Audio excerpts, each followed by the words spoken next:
efficient macro gameplay by rotating together as a team. The ube scrap that we've seen so many times before worked up against Team Indonesia. We watched the replay and we saw what happened, what led up to that flank from Psychots that turned the game around. It was when Soriano stole the orange buff, and when he walked down to the mid lane, he did not check the bush. And this is something that I mentioned is very uncharacteristic for Soriano. Usually on the Renner, he shoots at every bush, Just he in doesn't case. leave any bush behind. He tries to open it up, and sometimes even after shooting it, he walks in just to check.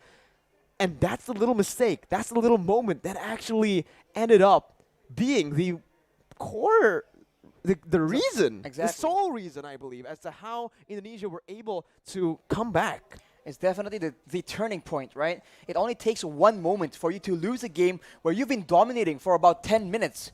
So this is why the Mobile Legends is so exciting. The game's pace is insane, and once you lose your tempo, once you lose your advantage, it's a completely different game, and you need to adjust and do things differently from what you've been actually performing for the last 10 minutes. So now we'll have to see. I mean, the Beatrix, man, it's at this point, you see a Beatrix, it's synonymous with the Filipino sniper almost. It just comes to mind. So this is definitely something that the Philippines will try and use again. And we already mentioned earlier that having such a diverse choice of weapons allows the Beatrix to do different things. Burst people down, clear waves, right? Poke people from far away, take down turrets from far away as well. So just like that, it has been picked up. And if you look at Indonesia though, that Farsa ban, I think they're trying to curb respect. the range from the Philippines, because that is something that the Philippines absolutely use to their advantage. The kite back and that range advantage to poke down, slowly but surely, the members from Indonesia. To add on to that, we already know that the Farsa is just a signature pick for Imam in that mid lane, but Indonesia will go for the same pick. You pick up the Beatrix, we'll take the hero that countered that Beatrix, that was able to give the Beatrix so much problems in game number 1. With the Yuzong now picked up, they are going to go for the Yve as well. And with this Yve, it does show that they are really trying to stop this Beatrix from being a problem. Soriano on his comfort pick once again, but he's already getting countered by 2 heroes, technically, right now. With the right item builds, 2 or 3 bolts from the real-world manipulation will be enough to zone away to get the Beatrix low enough that he'll be out of the fight. And to make things worse for him right now, the slows, right? The slows here will allow Psychos to catch up with anyone from the side of the Philippines that much more decisively. So the utility game is definitely on point on this Yve pick. Agreed. And if you think about it, I think it's gonna be very difficult for the Philippines to try and dive in towards the side of Indonesia as well. So the kiting game that the Philippines have been abusing so often has been slightly countered by this utility from Indonesia. It's a very smart option. The Mathilda, though, they're still going and opting for the same pick as game number 1. But like we mentioned, Philippines don't really need to change their drafts. What they need to change, in our opinion, after the game, after we spoke about it a bit, is how they took that game, how they executed their game plan. Because it came down to that 10-minute moment, that moment where Soriano did not check the bush. That moment gave Indonesia a chance to turn the tides, and this time Philippines need to be a bit more disciplined. They need to stick with what works. Don't change the course of action by going for these team fights that are technically, or literally unnecessary with this team composition. They can disengage really well, they can siege very well, but you can see right now with the Melissa ban, Philippines are already changing just a few things. Are they going to go for the front 2 backs? Because I was about to say, in the previous game, they made sure Brands was having a difficult time. They made sure that Soriano was the one having a great lane. But due to that action, Psychots was able to actually be relatively impactful in the game, despite a very rough early game as well. So maybe, I was thinking that they might just change their area of focus. But now with the ban towards Brands here, it seems like they are planning on doing the same thing, just better, just cleaner. Well, in game number 1, they banned out the Leslie and the Claude. So that means with the Melissa ban, one of those heroes will be left to open. Leslie and Claude, which are both lethal in the hands of Bronze, right? And looking at how he played the lane, honestly, I do feel like Philippines might want to give Indonesia the Claude, ban the Leslie, right? Because Leslie will create more problems for them, especially if Brands gets to farm as he usually does. He's so good at playing it slow, farming to get those power spikes. And now we're going to have to see what they go for in the bans right now. And Rashi, what do you think it's going to be? Ooh. Valentina has been banned away from Indonesia, by Indonesia actually. So Philippines, they won't have that kind of flexibility available to them. So it's interesting to see what exactly will be the solution, especially for that Yves. Not a lot of heroes can match that mid-range coming in, that long-range artillery and utility. So they might just go the opposite direction and go for something aggressive, something that can just be a big problem, a big kill pressure, kill threat for that Yves. On the side of the Philippines, though, they go for that Claude ban instead. So Leslie is the option that they would rather face, Mirko. All right. That's something that I personally don't agree with, right? I expected them to ban the Leslie because in the later stages, this Leslie is going to create more problems for them. True Remembering damage. that Philippines already have a taunt, already have some CC, and they already have very good disengage. With the Mathilda, the Claude won't really be able to catch up in a lot of these positions, right? But I feel like Philippines are looking at it in another way. They're looking at that Yves, they're looking at that Divine Judgment from the Kaja and the Furious Dive, obviously with the Petrify from the Yuzong. All these three heroes can lock people down for the Claw to deal so much damage, and this team fight hero is going to fit really well in Indonesia's composition.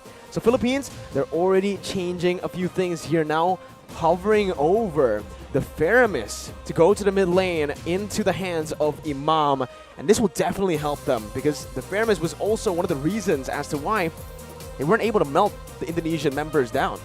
Not just melt the Indonesian members down, it's also the reason why they lost that fight where they were able to keep, Indonesia was able to keep Brands alive using that Cult Altar, and of course, off the back of a very great play from Brands himself. But with the Faramis in the picture, the Philippines have a lot more utility when it comes to actual survivability. They have a lot of saves, a lot of shielding, and now with the Cult Altar, that extra bit, that second chance at in the middle of a big fight. But for Indonesia, having more control on where the Philippines can maneuver around, that might be a better solution. They have banned away the Lapu-Lapu as well, so the dive potential from Philippines is very, very minimal, and we have to see what exactly will be the choice here, because for the Philippines, it seems to be the same thing. Front to back all the way, abuse range, save our core members, and just like that, the answer from Indonesia, Leslie, and now it's the Akai. Well, now considering that they have these two very vulnerable backline heroes, they need something like the Akai to provide a bit more peel, cover for the team, but Philippines respond with Grok in the jungle for Del Rosario. What? We mentioned that he likes to go for some crazy picks sometimes, like the Valentina, the Guinevere as well in the jungle. Well, he's trying to pull off the Grok in the jungle now here in IESF. Last time we saw it, it was high. It was high, and it is a very, very interesting situation here because earlier in the game number 1, we saw that for Indonesia, they had an assassin. Right, and that assassin was critical because in the late fights, you saw that Soriano was just unable to get anywhere safe. He was chased away by the Black Dragon form, and he was deleted by Taz on the Gusion. Now, with an Akai instead of a Gusion, can Indonesia get the same kind of pressure onto Soriano? Well, that question will be answered very, very soon as we enter the game, Arashi. But this time, I think we can agree that we want to see the best of 3 go all the way. Oh, so absolutely. this time, me and Arashi will be predicting Indonesia to win, to use the caster curse to get the most value out of this incredible series of Indonesia versus Philippines. Once again, as we jump into the Land of Dawn with Taz starting on the orange buff and Del Rosario doing the same on the opposite side. Slow start for both these junglers. They are tankier junglers essentially, so they are going to be playing a lot more for utility, but I guess Taz on the Akai can be a lot more aggressive, and just like that, you can see that the Philippines, they really enjoy using Villaluna to get a lot of information and just be a big nuisance, and you can see the response coming in from the Indonesian players. The Philippines already dictating what the movements are going to be. Both teams, again, just fighting for that mid control that is so prio, so necessary now in this current meta. Both Taz and Del Rosario are looking to go for this Lethal Wanderer, but it does feel like Indonesia will have a bit more of an advantage with the faster wave clear in the mid lane. That's the Lethal Wanderer secured by Taz, getting him a bit more XP and gold to play with. So he'll have that power spike very early on, already at level 4. As we mentioned, the wave clear game is now being a lot more monitored, a lot more managed by the players from the side of Indonesia. They've suffered from it once, they are not trying to suffer the same fate again. So right now, they're just moving around, and I think before the first turtle spawns, it's going to be relatively slow. But as I say that though, uh-oh, there you go. That's the barrier with a wild charge. Psychot's now going to be caught. First blood over to Philippines, but look at Taz. He's able to bring the members back in with a heavy spin. Del Rosario going to fall. The jungler for the XP lane, and Dapda will be forced to flicker out of there. Villaluna a bit late on this rotation to match up against the Indonesian mid laners, but it is still just going to be a 1-for-1. So 1-for-1, so both teams now holding their own, but this is where things get a bit hairy. The first turtle, where everyone has their ultimates, we have to see who can actually weave in the better team fight. No ultimate for Del Rosario just now. Taz gonna go for it. Will be able to secure the turtle with a brilliant retribution. Dreams gets knocked up, but Philippines decide to back off. Now Dreams flickering forward, gets the Divine Judgment onto Imam, who's able to flicker away. Psychot has the Black Dragon form, looking for it, just decides to zone the Filipino members here and backs off. And back away, and we can take a look at how the changes have impacted this Faramis, right? The Cult Altar was used in that fight, and with one single spell, the rest of the team from Indonesia is able to melt down that HP bar. So it really isn't an all-win teamfight solution, but it is very situationally used to help save members from big burst damage. Now it's a complete change from game number 1. Imam, though, going to be immobilized. That's the damage coming through. Whew. Sniped down by Brands, but the kill will go over to Hijume. Brands sacrificing a bit of gold there in the bottom side, but will still be able to catch up down below to pick up that cannon minion. With stronger laners on the hands of the Indonesian players, they are now able to actually match the aggression, the fights, the skirmishes from the members of the Philippines. And now you can see that the Kaja pick is just having a lot more impact. This is what they wanted to do in game number 1, but the macro play coming in from the Philippines was able to deny that. That won't be the case for this game though, and now this becomes a contest of proactivity. Who can have the higher work rate, the more versatile maneuvers, and just the more proactive plays. And this is the reason as to why I felt like the Leslie should have been the one, the hero, to be banned out by Team Philippines. Because you can see, on this Leslie, sure, you're very vulnerable, but you also are really good at actually going at duels up against the Beatrix. I would actually say in a 1v1, it's skill dependent, but Leslie has a bit of an edge. Why? Because he doesn't need to target any of his skills. It's not a skill shot. Meanwhile, for the Beatrix, you need to go for those render shots to actually be able to compete in that range battle. They have to be careful though, because Soriano has the Blade of Despair completed. It will be a big factor in the next fight. The Turtle is being pressured for both teams, but it seems like the Indonesians will have a bit of a lead in the control game. Divine Judgment and the Petrify. Imam gonna be able to pop the Cult Altar. Taz against 3 members, still able to secure the turtle. Right now, Psychot jumps in with the Black Dragon form, zoning the backline away. Dapadap gonna be pinned down onto the wall with the heavy spin, and that's Hijume who picks up the killing spree. Everything going well for Indonesia, and everything going wrong for Philippines in the early game of Game 2. They lose a member to the pickoff, they lose a turtle to the steal, so Indonesia is completely taking over and looking completely different. Is this a momentum thing? We'll just have to see. Hijume with the Ice Queen's wand right now will ensure that the Filipino members need to be a bit more careful, even more careful in how they want to position. They've been getting caught out without that slow as well.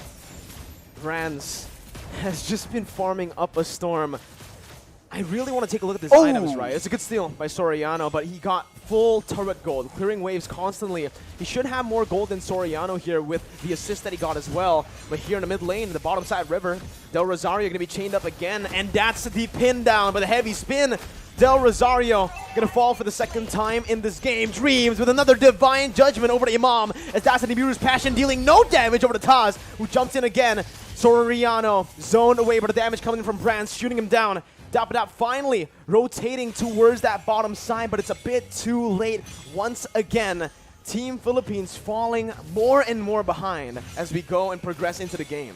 The Philippines are having very much trouble trying to manage distance because they're being slowed an insane amount. At any moment, it starts with the slow and then it gets followed up with the divine judgment, with the heavy spin. So Indonesia's pick-off game is going exactly how they want it to. And right now, they also have the advantage when it comes to range and also when it comes to that late game. They have that artillery with the real-world manipulation, and they also have the Leslie that can do a lot of true damage up to 2k in a single hit. And in the late game, Soriano will have a lot of issues trying to get any impact done in the middle of a big team fight.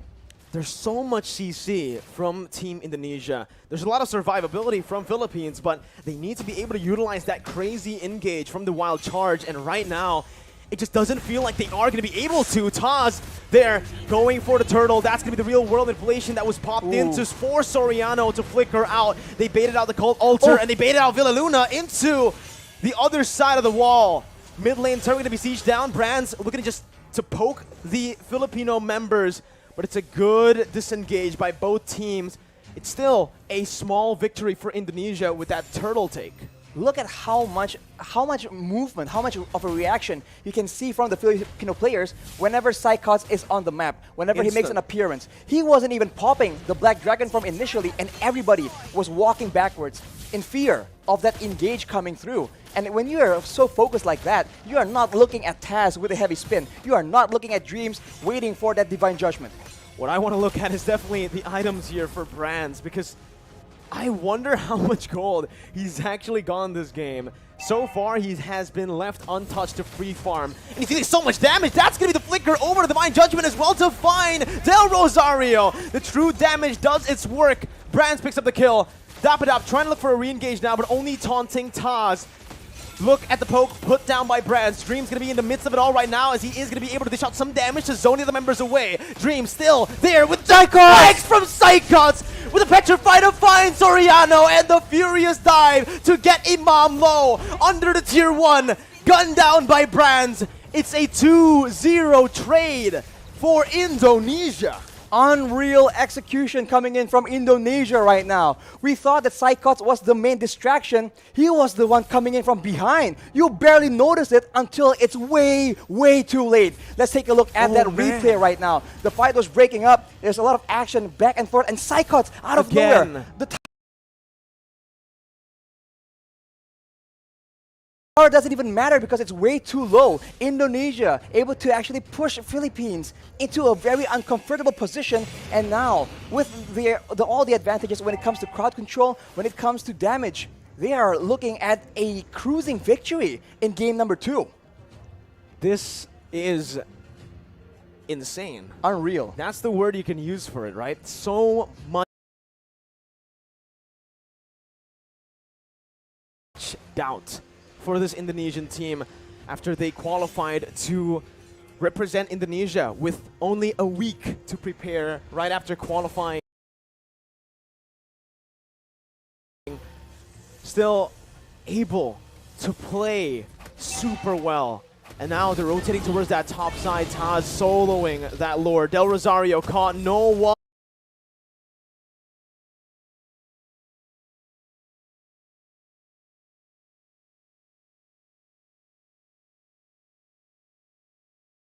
There to help him out.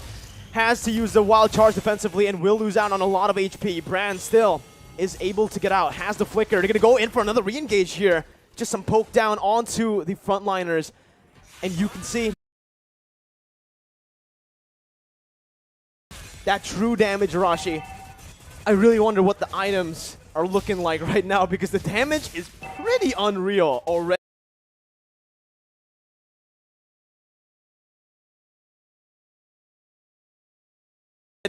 In 9 minutes for a Leslie. It comes with a true damage, and when you're concerned about the true damage, you can actually feel the burn coming in as well. Look at the items, as you mentioned.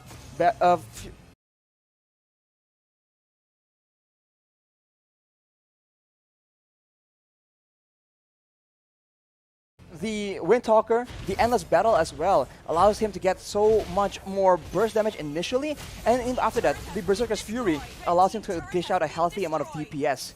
On the other hand, you can see the Yve, right? Hijumi with the Glowing Wand, all these tanky members are taking percentage HP damage whenever he's dishing out these spells, and they are absolutely spammable, and the Siege game is dangerous. FILIPINA going to be caught in that real-world manipulation. Imam as well, zoned away. The wave manipulation from Indonesia, absolutely phenomenal, as they are going to be able to use the Lord down below to pick up a turret. With Psychot zoning the other members away with a Black Dragon form as well. That's base turret number 1 taken down. Top side pushing in, but Indonesia will decide to just play it slow, clear out the mid lane, and reset. They have an absolute advantage when it comes down to those siege situations. Having the Yave, having the Leslie means that you do not have to go and force those fights, because there's no other way for the Philippines to dish back that kind of damage. Soriano is the only solution they have, and at this point, when the only option you have, when you only have a single option, it becomes very easy for your opponents to try and adjust to that. But the Philippines, it seems like they are not willing to completely concede control just yet. They need to be very careful though, because the flank game, that flank game is just so on point from Indonesia right now. This is what we saw in Game 1, only just the opposite happening here in Game 2.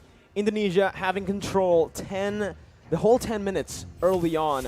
Philippines with a very similar flanking position here to look for something, but it's going to be a concealed play from Indonesia. And oh my god, Dream finds the Divine Judgment onto the best possible target. Soriano's out. Dapadap has to flicker out, but Psychos chases him down with a passive. Dapadap still surviving here. Only one member taken down, but that might just be the member that Indonesia needs to pick up some more base turrets. That high ground control is no longer available for Soriano. Dapadap trying to go in for some damage right there, but it's actually going to be petrified from Imam!